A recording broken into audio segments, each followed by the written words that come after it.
వీళ్ళు పాస్టర్ గారు వీళ్ళు దీని యొక్క పునాది భయం అనే దాని మీద నిర్మించారు వీళ్ళు మొత్తం భయపెట్టడం. జనరల్‌గా మనం చూసినప్పుడు ఎలిమెంటరీ స్కూల్ లెవెల్‌లో భయపెట్టొచ్చు స్టూడెంట్స్‌ని, పిల్లల్ని. తర్వాత ఎలిమెంటరీ స్కూల్ దాటిన తర్వాత భయపెట్టడం వాడికి సాధ్యం కాదు కదా! వాళ్ళకి. కానీ వీళ్ళు ఈ లెవెల్‌లో చేస్తున్నారంటే అంతకుముందు ఒక ఉగ్ర భార్గవ సేన ఎవరు మర్దుక్ గారు వాళ్ళు పెద్ద పెద్ద ఎడ్యుకేటెడ్ పర్సన్స్ అండి.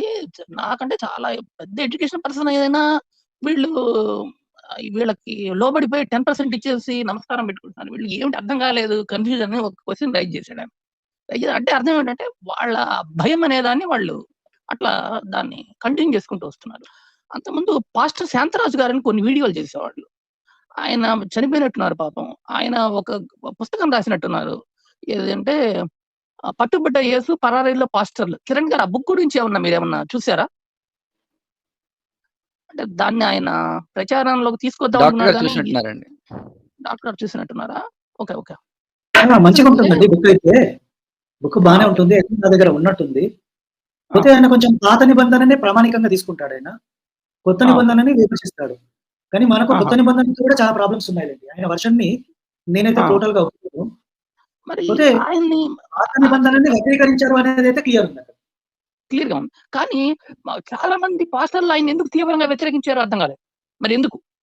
ఆయన చాలా ఏ ఒక్క క్రైస్తవులు ఎవ్వరు ఆయన్ని సమర్థించలేదు. ఆయన్ని వ్యతిరేకించారు చాలా మంది. ప్రతి ఒక్కళ్ళు అసలు మీకు యేసు గురించి తెలుసా? దైవం గురించి తెలుసా? అన్ని అబద్ధాలు ప్రచారం చేస్తున్నారని చాలా వీడియోలు చూసాను ఆయన విమర్శించేవాడిని. అంటే దానికి కారణం ఏమైనా మీరు గమనించారా డాక్టర్ గారు? ఆయన్ని ఎందుకు అంత వ్యతిరేకించారు వీళ్ళందరూ? క్రైస్తవుడినే ఎందుకు వ్యతిరేకించారు? అంటే వాళ్ళది అట్లనే ఉంటదండి. కొత్త నిబంధన మీద డైరెక్ట్ పడితే వాళ్ళ ప్రాబ్లమ్ స్టార్ట్ అవుతాయి. ఇప్పటికి కూడా మీరు బైబిల్ క్లాసులు చూడండి. ఎక్కువ మంది క్రైస్తవులు రెస్పాండ్ అవ్వట్ల. కొత్త నిబంధన మొదలైందనుకోండి మన మీద పడతారు చూడండి. గుర్తుపెట్టుకోండి. ఓహోహో! అలాగా. రైట్. సరే. ఓకే. ఎనీహౌ ఒక ఈ క్రైస్తవుల పరిస్థితి ఏందంటే, ఒక ఎగ్జాంపుల్ చెప్పి నేను క్లోజ్ చేస్తాను.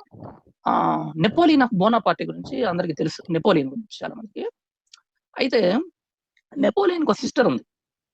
ఆ సిస్టర్ అంటే మరి చాలా మందితో తిరిగింది గానీ ఆవిడకేమి సాటిస్ఫై చేయలే ఎవరు. చేయకపోతే అప్పుడు అసిస్టెంట్‌లని అడిగితే ఏమిటంటే, "బాగా పెద్ద అంగం ఉన్నవాడిని చూసుకో. అప్పుడు నువ్వు సాటిస్ఫై అవుతారని" ఎవరో చేస్తే వీడు ఆర్డర్ ఇచ్చాడు. బాగా ఈ రాజ్యంలో పెద్ద అంగం గలవాడెవడని. చు చేస్తే ఇంతకి సరే సాటిస్ఫై అయింది వాటోడు గానీ, బ్లీడింగ్ అయింది. వాడిని కేస్ పెట్టి జైల్‌లో ఏశారు. కాబట్టి ఈ క్రైస్తవంలో వేలు పెడితే పరిస్థితి ఇట్టాగే చచ్చింది. ఇట్లా ఉన్నది. కాబట్టి ఒక ముగింపు అనేది దీనికి తీసుకురావడానికి ఈ భయాన్ని పోగొట్టగలిగితే చాలు. అంటే వీళ్ళ యొక్క ఉద్దేశం భయాన్ని ప్రచారం చేస్తూ ఉండటమే. ఇంకొకటేమన్నా ఎప్పుడు చూసినా వీళ్ళు హిందూ మత గ్రంథాలు వీటి గురించి హిందూ మత గ్రంథాలు అదుంది. హిందూ మత గ్రంథాల్లో ఇదుందని చెప్తారు గానీ, బైబిల్ గురించి మాత్రం చెప్పరు. వీళ్ళ చూసాను ప్రతిది. దీంట్లో ఇదుంది. హిందూ మత గ్రంథాల్లో ఇదుంది. ఈ దేవి దేవతలున్నారు.